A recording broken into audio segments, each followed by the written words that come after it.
the airliner that makes supersonic travel a reality. Sleek and graceful, flying twice the speed of sound, a symbol of prestige with a perfect safety record. But 113 people will perish in just 120 seconds. Now, using cutting-edge computer technology, we reveal exactly what went wrong. Disasters don't just happen, they're a chain of critical events. Unravel the fateful decisions in those final seconds from disaster.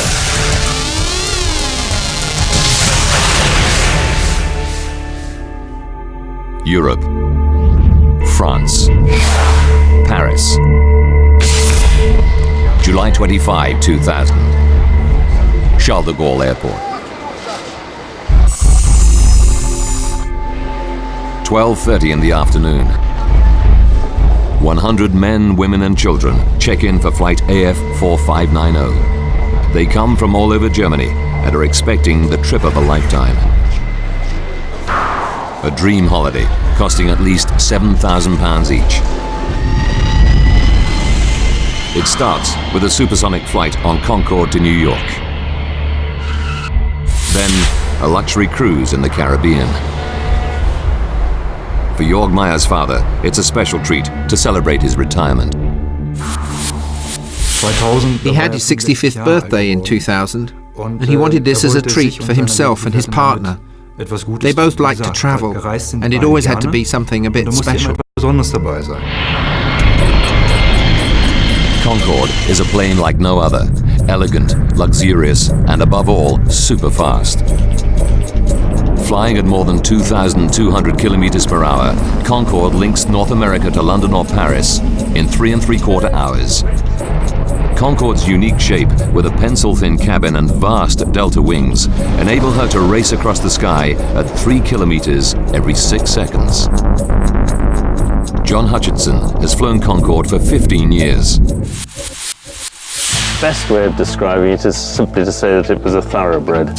It was a beautiful, responsive, powerful airplane, like, I don't know, the Kentucky Derby winner, if you like.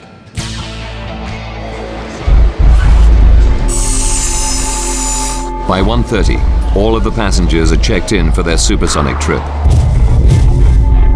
The pilot, Captain Christian Marty, is already in the cockpit preparing for the flight. The holidaymakers are in good hands. 54-year-old Marty is one of Air France's most experienced pilots. An adventurer of extraordinary talents. In 1982, Christian Marty was the first Frenchman to windsurf across the Atlantic. He's a national celebrity. On board Concorde, Captain Marty runs through his pre-flight check. His air traffic controller is the experienced Gilles Logelin, who arrives to start his afternoon shift. I was on GTL, the Southern Control Tower of Paris Airport, Charles de Gaulle. This particular day I was not supposed to work. One of my colleagues the day before asked me for a transfer of shift, so he did my morning shift and I did his afternoon shift. With the change of shift comes an unexpected bonus. Gilles Logelin is now the controller responsible for Concorde's departure.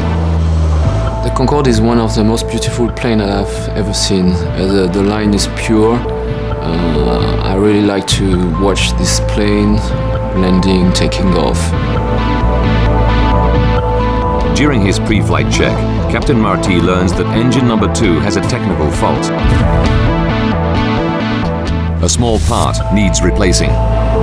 It isn't serious, but with Concorde, safety is always paramount. After 40,000 flights and 900,000 flying hours, there's never been a fatality. The repair delays Concorde's departure by 1 hour. 3:54. The passengers start to board. Among them are the Eich family. Christian and Andrea, and their two young children, Maximilian and Katerina.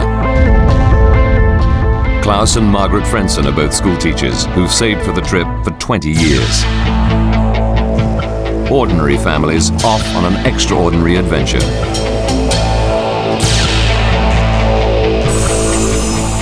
At 4:35 in the afternoon, Concorde is ready to depart. Anticipation on board mounts as the supersonic jet taxis to the runway. In the control tower, Gilles Logelin clears Air France flight 4590 for takeoff on runway 26 right. It's 4:40 in the afternoon. So far, for passengers and crew, everything is normal. Captain Marty lines up the plane at the start of the runway, ready to release the power of Concorde's 4 Rolls-Royce engines. For senior pilot John Hutchinson, a moment like this is always special. As you open the throttles up to full power, you'd feel this huge surge of power in the small of your back as the airplane accelerates down the runway, and you just get the feeling that the one thing the airplane wants to do at that point is to get into the air as quickly as possible, into its natural environment.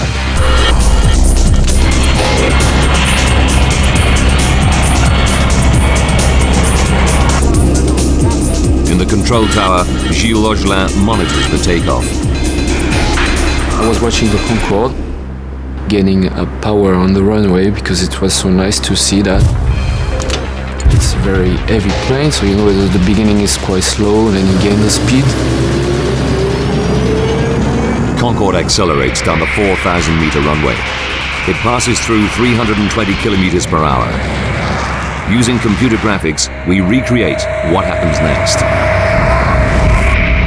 For Gilles Logelin, it's a moment of sheer horror. Suddenly, I saw a flame just behind the body of the aircraft.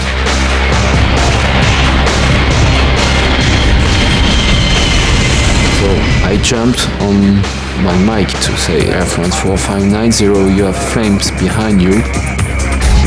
Captain Marty cannot see the flames, but accelerating through 328 kilometers per hour, Concorde is committed to the takeoff.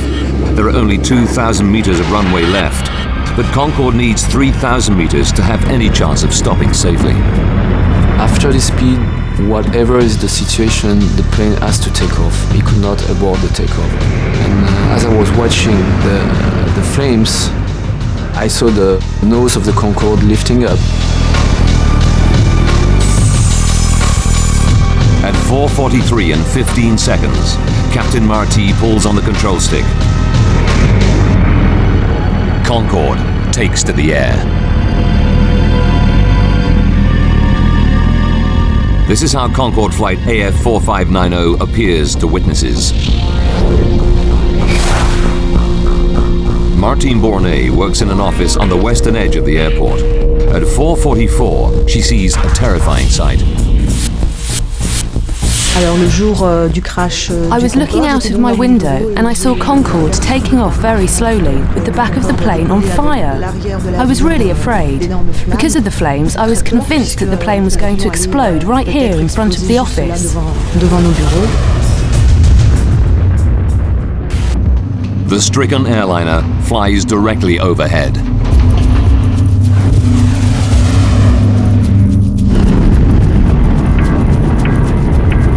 Close by where Martine works, courier Emmanuel Vermignon is driving his van past the end of the runway.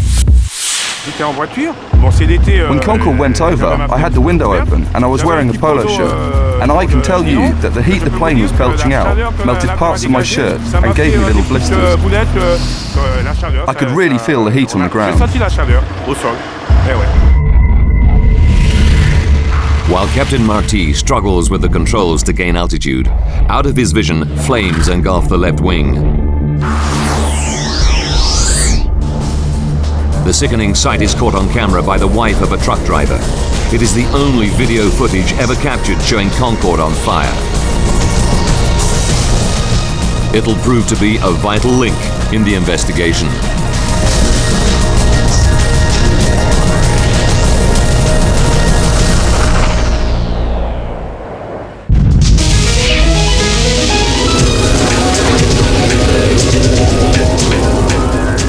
Paris airport, a supersonic Concorde has just taken off. But now the plane is on fire and 109 people on board are facing peril. The next 69 seconds will be critical. 4:43 and 30 seconds. Concorde is struggling to remain in the air. It's only 30 meters off the ground and the crippled plane is on a collision course. The town of Gonesse and its 25,000 people lie directly in its path. Driving towards the petrol station she owns in Gonesse is Christine Turpin. I was returning home when I saw a plane. It was Concorde, with fire coming out of the back of it. I slowed down, and I saw the plane in flames. Captain Marty is running out of options. Concorde's left wing is disintegrating. Businessman Patrick Tess is directly in the plane's path. I was in my office talking to an agency. The window faces the runway, and I was interrupted by an incredible noise. It was Concorde. It was on fire, and it was listing violently.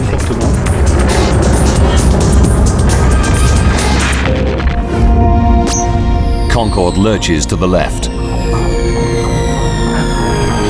The plane stalls and plunges to the ground.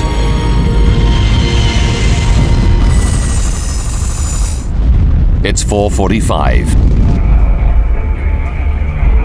It's the moment every air traffic controller dreads.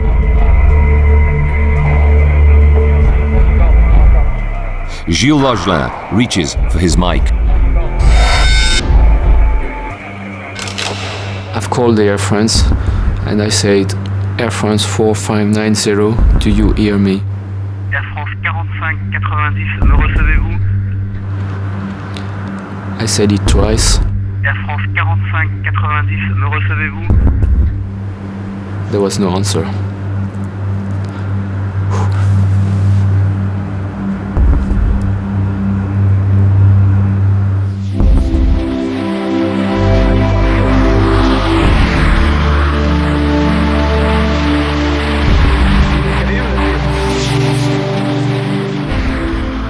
The supersonic jet, loaded with fuel and 109 people on board, crashes right on top of a hotel on the outskirts of Gonesse.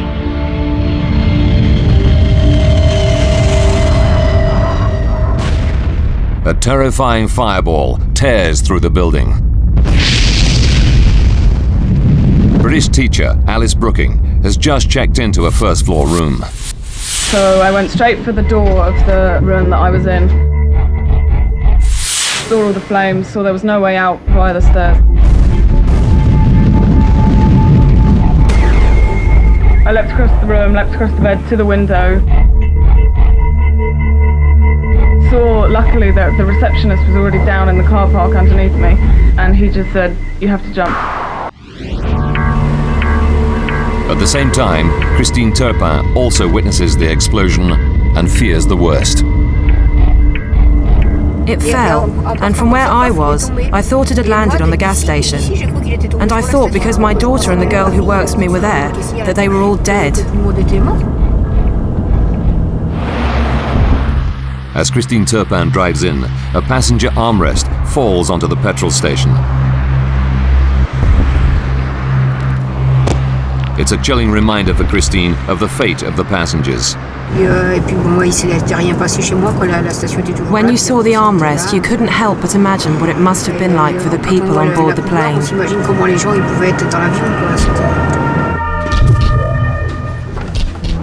Within 8 minutes of the crash, dozens of fire engines and ambulances race to the scene. An appalling tragedy, not just for those on Concorde, but for those in the hotel. Regional Fire Chief Colonel Fabrice Chauvin leads the rescue. Whilst driving, there were many things going through my mind. The important thing for me was to divide the operation into two separate parts. One, the aircraft crash, extinguishing the fire and the rescue of any survivors, and 2, organising treatment for the wounded before they're evacuated to hospital. The intensity of the fire is so great that it'll take 3 hours to bring it under control. As these TV news images show, the charred remains of the airliner and the hotel are unrecognizable. The rescue attempts are futile. 113 people die, 4 from the hotel and 109 passengers and crew in Concorde.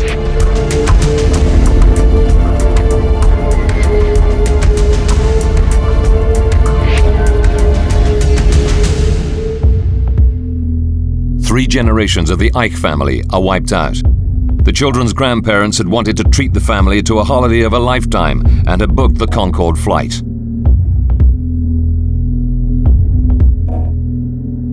Schoolteachers Klaus and Margaret Frenson had saved for 20 years to fly on Concorde.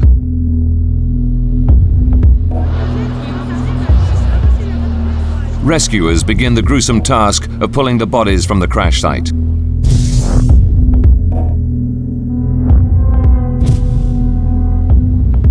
One of the hotel workers to die is a 19-year-old student, Kenza Rashid. She joined the staff of the Hotelissimo only the day before the crash to earn some holiday money. Another victim is chambermaid Devrani Chandang Singh. She dies leaving behind her 2 children.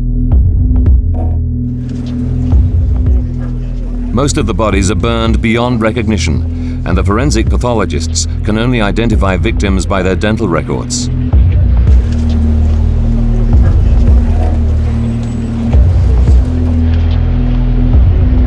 It's a harrowing time for the victims' relatives, like Jorg Meyer. One of the more difficult things was the identification of my father and his partner.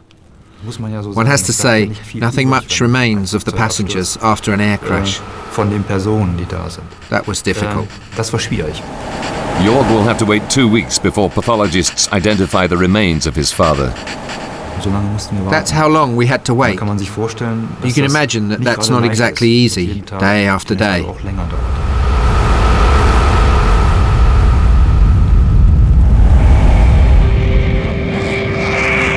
The crash takes everyone by surprise. Concorde, the queen of the skies. The plane that makes supersonic travel a reality. People's dreams come true. Had never had a fatal accident. Until this moment. It takes just 120 seconds to shatter that perfect record. Now, by rewinding the events of that fateful day and by going deep into the investigation, we can reveal what really happened. Cutting-edge computer simulation will take us where no camera can go, into the heart of the disaster zone.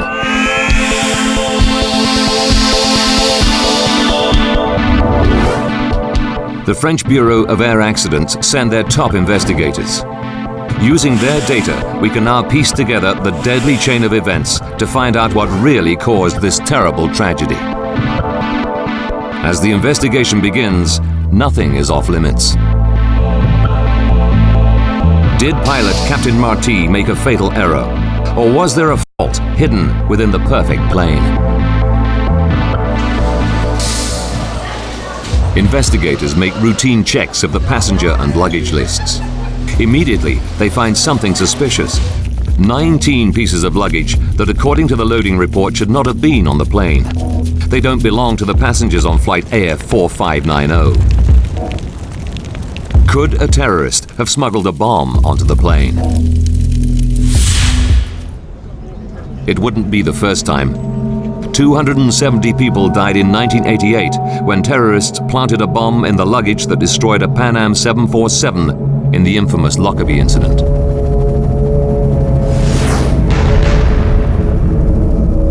At Gonesse, investigators divide the Concorde crash site into a grid in order to make a meticulous search.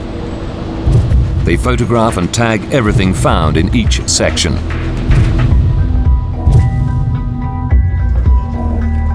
It's a painstaking process, which takes 4 weeks.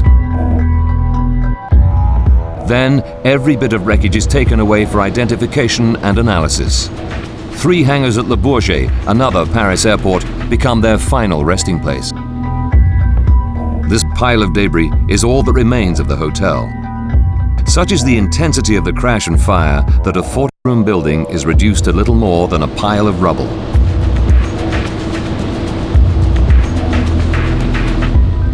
And this is what remains of Concorde. One of the world's finest examples of modern engineering is now just a tangled heap of charred rubber, aluminium, melted plastic, and fractured hydraulics. The French investigators separate and identify every fragment. Among these burned remains lie the crucial clues to the cause of Concorde's crash.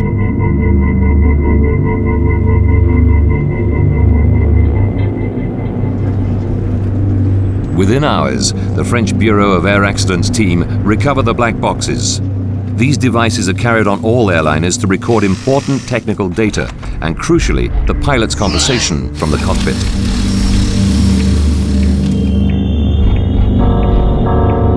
They analyze the black boxes. They hear no sound of an explosion. It's clear to them terrorism is not to blame. The investigators are forced to look for a new lead. They focus on the last-minute engine repair Captain Marty orders just before takeoff. They know Concorde returned from New York the previous day with a faulty thrust reverser on engine number 2.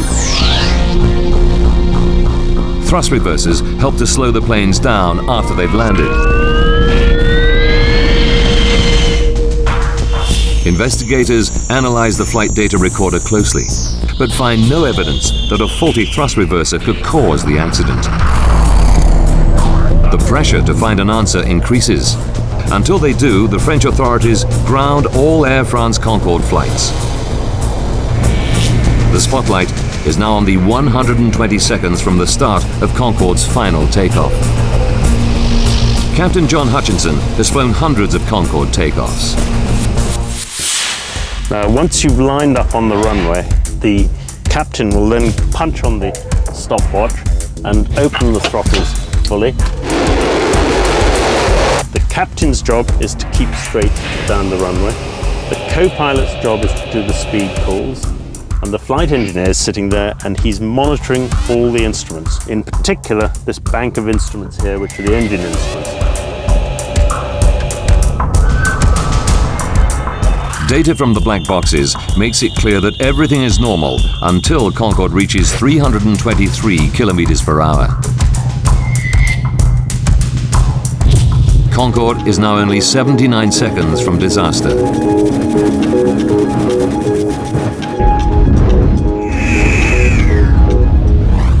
Data recorders reveal a sudden loss of power in both engines under the left wing. Immediately, the black box picks up the dramatic warning from the control tower. Air France 4590, you have planes behind you.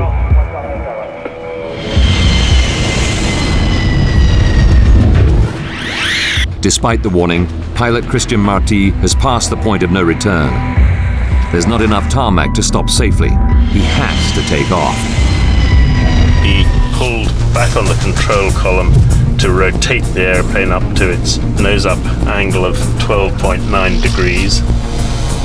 And he was having problems with the left-hand engines, not producing the power they should have. And he had been working very hard, trying to control the airplane, trying to get speed. But of course he was being overwhelmed by these problems on the left-hand engines. The engines become the new focus of the investigation. Why did they lose power at such a critical time?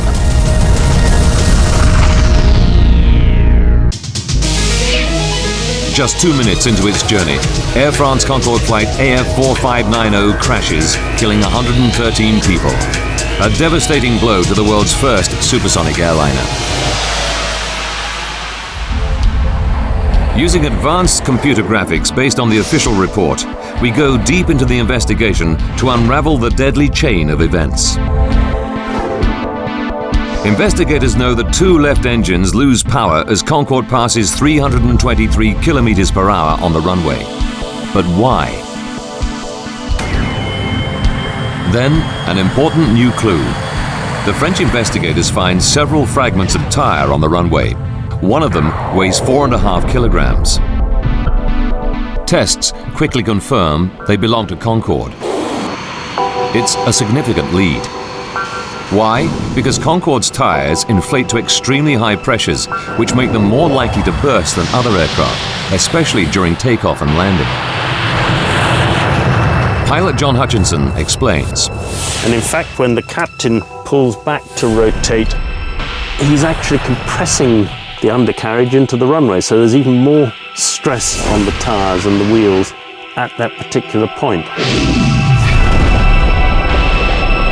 This additional pressure makes Concorde's tires even more vulnerable. Now they're onto something. The French accident investigators go back through the records and discover that for Concorde, tire blowouts are far from rare.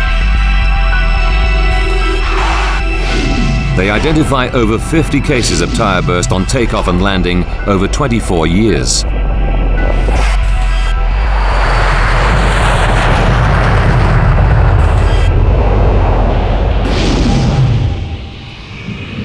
One of the worst incidents involved another Air France Concorde, this time at Washington's Dulles Airport in 1979. Bill Lightfoot was a passenger on Concorde that day.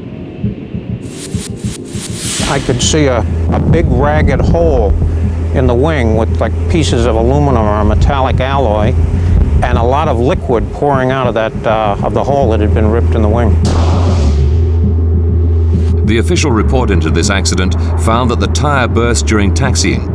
Then the exposed metal wheel got very hot and exploded just before takeoff.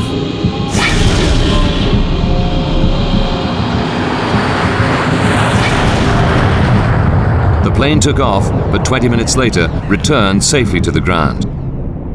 The plane survived this scare, but it caused a major overhaul of tire safety. Concorde engineers installed sensors to detect underinflated tires, modified inspection procedures for wheels before every flight, and most importantly, as aviation expert David Learmont explains, developed stronger tires that can carry twice their normal load. The requirement was that in test flights, you should be able to have a complete tyre blowout during the takeoff run, and that you should be able to complete the takeoff with no tyres left. And that is what the wheels subsequently were, and never again did a wheel fail. That is, until 18 years later in Paris, when something goes very wrong. Despite all the safety measures, one of Concorde's tires explodes in fragments. Investigators dig deeper. They re-examine all the debris found on the runway and then make the most important discovery of the investigation. This 43-centimeter mystery strip of metal. When you match the 43-centimeter strip of metal to the damage on Concorde's tire, it's a perfect fit. Suddenly, the whole inquiry now depends on the source of this metal. Where did it come from? It takes 5 weeks of painstaking detective work, comparing it to the thousands of parts that make up aircraft. Then, a breakthrough. They discover the metal strip comes from the engine mounting of a DC-10. The flight log from Paris reveals a Continental Airlines DC-10 took off 5 minutes before Concorde. They track down the plane to Houston, Texas, and incredibly find the engine has a missing part. It's the metal strip fitted 16 days earlier during maintenance on the DC-10. When David Learmount first sees the photographs of the strip of metal, he's astonished. It had really rough edges, and this was not just rough edges because Concorde had run over it. It had been cut roughly. The edges were not straight, not even when it was made. The other thing is that it had holes drilled in it for putting screws or rivets through, and these were all over the place. Investigators now have a very strong theory about how the strip of metal contributed to the crash. 81 seconds before the crash, Concorde AF 4590 is traveling at 323 kilometers per hour down the runway. The tire hits the metal strip. The tire explodes, and a massive 4.5 kilogram chunk of rubber from the tire flies at high speed up into the wing. But Concorde's fuel tanks are in the wings, and the delta-shaped wing is not designed to withstand such an impact. This sort of eventuality had never been foreseen in trials. It was estimated in all the trials for certificating the aircraft in the first place that if a tyre exploded, the pieces of tyre that would actually come away from the wheel would be about 1 kilogram in weight. The chunk of rubber that hits Concorde's wing that day weighs nearly 5 times as much, 4.5 kilograms. No one had planned for that sort of impact.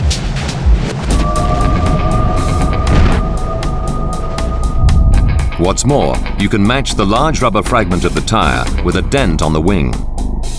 But surprisingly, the wing is not punctured at that point. So, if the heavy chunk of rubber hadn't punctured the wing, what made the fuel leak out? The piece of tyre which actually hit the wing and did the damage was so big and so flat that although it was so heavy, it didn't go through the wing at all.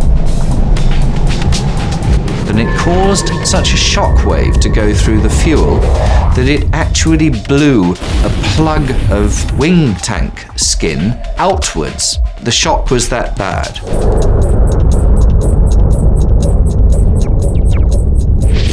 When the rubber chunk hits the wing, it sets off a pressure wave which finds the weakest joint in the fuel tank. The fuel bursts out of the tank. 75 liters of fuel pour into the engine every second. But even fuel gushing over the engine needs a spark to ignite. Where did the spark come from?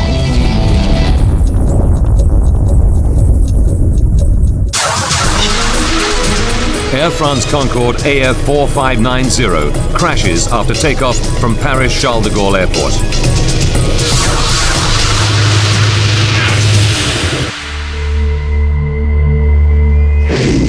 Our graphics can simulate a virtual camera on the runway to reveal the cause of the accident. As the plane hurtles down the runway, a rogue strip of metal bursts a tire. 81 seconds before the crash, a heavy chunk of rubber flies into the fuel tanks. Fuel cascades over the engines. Not enough on its own to cause a catastrophe, it needs a spark.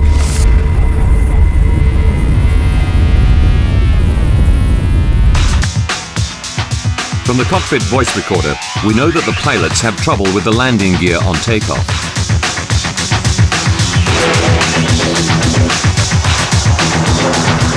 As Concorde struggles into the air, pilot Christian Marty calls for the undercarriage to be raised. But it stays locked open.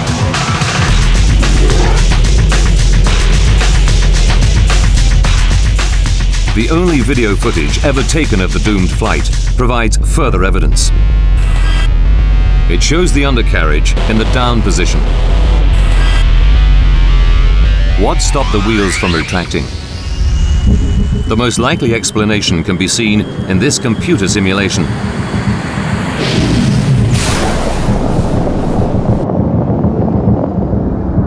Shrapnel from the burst tire flies up into the landing gear bay, where it severs power cables. The undercarriage is now stuck in the down position. Worse still, the exposed wires are whipping around in the gale force airflow. If the exposed wires make contact, they'll spark. As fate would have it, they do. That contact ignites the leaking fuel, and at that moment, Concorde becomes a flying bomb.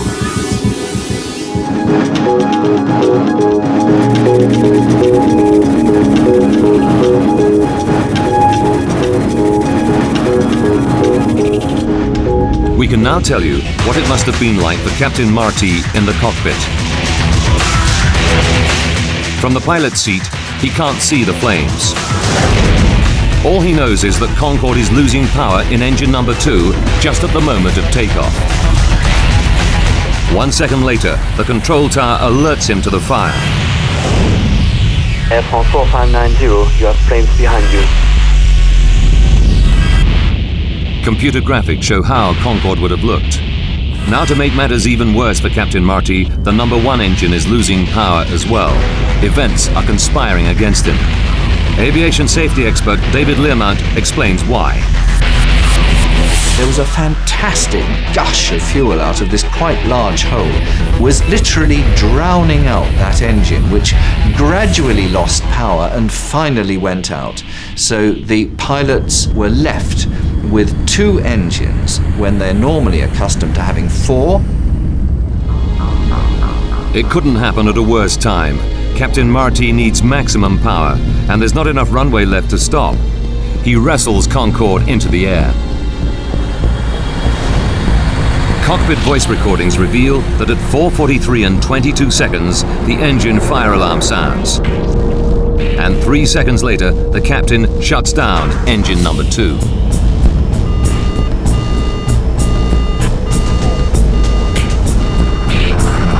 The drill for a fire warning is that you shut the engine down and cut off the supply of fuel to it to try and then fire the fire extinguisher for that engine to try and put the fire out.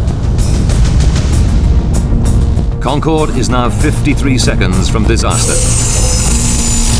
Gilles Logelin in the control tower gives what help he can to Captain Marty. Do as you wish. You have priority to return to the field. But at 60 meters, Concorde is too low to turn around. So instead, Captain Marty tries to fly the crippled plane to the nearest runway at Le Bourget Airport, just 5 kilometers ahead. But there's a new problem for Captain Marty.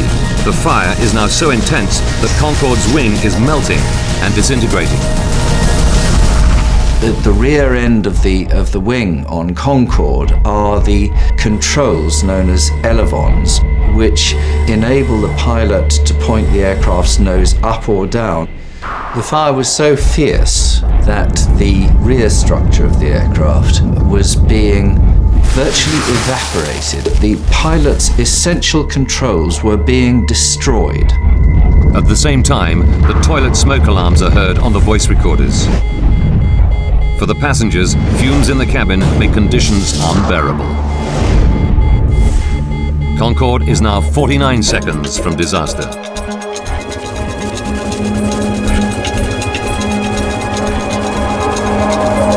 In the cockpit, Christian Marty battles with the controls, trying to gain speed and height.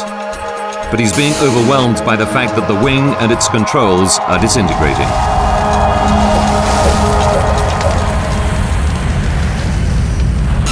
"33 seconds. The engine fire alarm sounds again and remains on for the duration of the flight. Captain Marty runs out of options.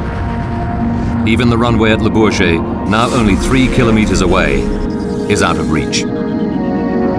With just 11 seconds left, the control tower hears Christian Marty's final words. Too late. No time.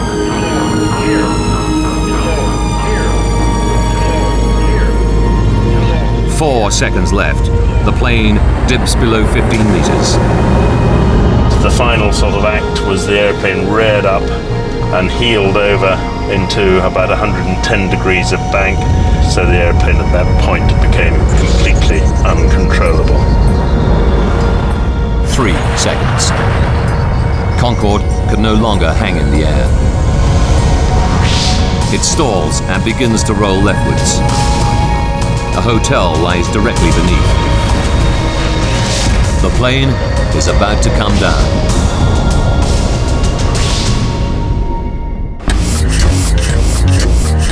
Just 118 seconds after Concorde begins accelerating down the runway, 109 people are staring death in the face.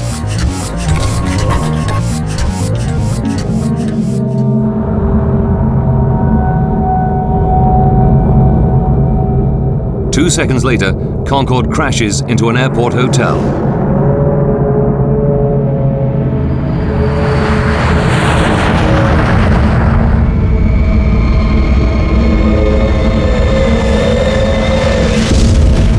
All 100 passengers and 9 crew on board are killed, as well as 4 people in the hotel. Air traffic controller Gilles Logelin started Concorde on its fateful flight, and he is a witness to those terrifying final seconds. I knew that everything was finished. I knew that that it was the confirmation of a reality that I did not accept, in fact. And because until this moment, I still had the belief that it was not true, that it was not the reality. So it gave me the point, I think. It gave me the reality that it was over, that's what could not happen has happened, that it was a real crash.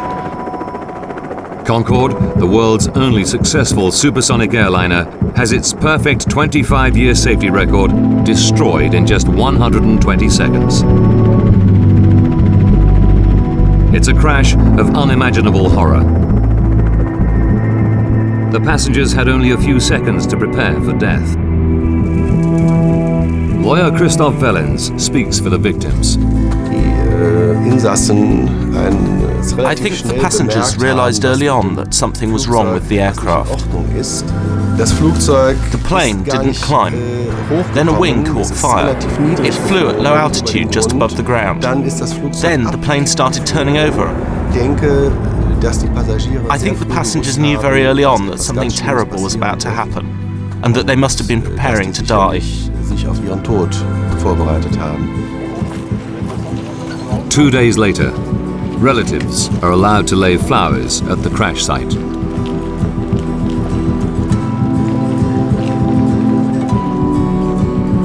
Even today, they feel a deep sense of loss.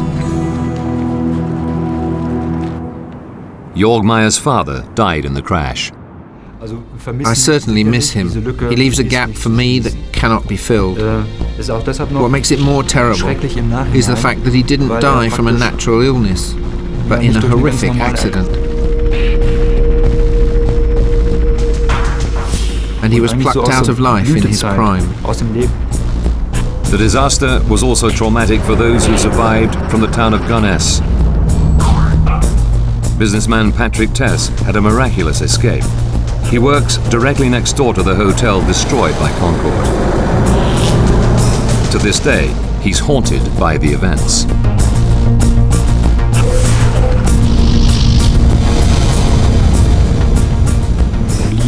Well, of course the crash had an effect on me.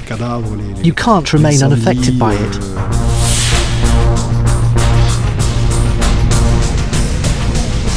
To see what I saw, the bodies, the fire, the injuries, it's awful. The smell of burning flesh is just terrible.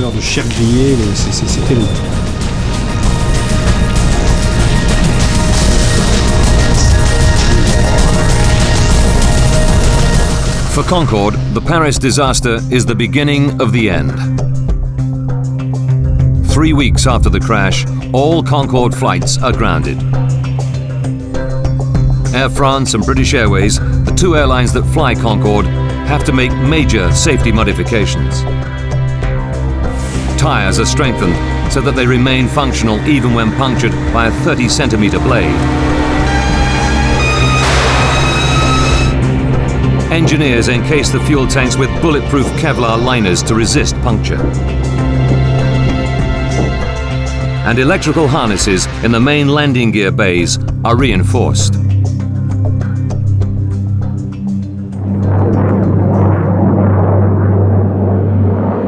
But Concorde was never to regain her former glory. 14 months after the crash, Concorde passenger flights resume, but the cost of maintaining and upgrading the aging fleet is too great. Passenger numbers decline sharply. On the 24th of October 2003, Concorde carries passengers for the last time. The first era of supersonic passenger travel is at an end. Concorde is now just a museum relic. That fateful July afternoon in Paris is due to a critical chain of events. A rogue strip of metal on the runway punctures a tire, propelling part of the wheel into the wing. A pressure wave causes fuel to erupt from the tank, and debris to fly into the undercarriage, where it severs an electrical wire. A spark ignites, triggering an inferno at the point of takeoff, a crucial time.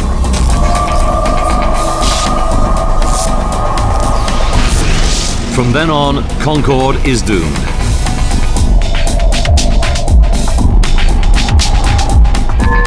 A chain of events no one could have predicted that ultimately brings about its destruction.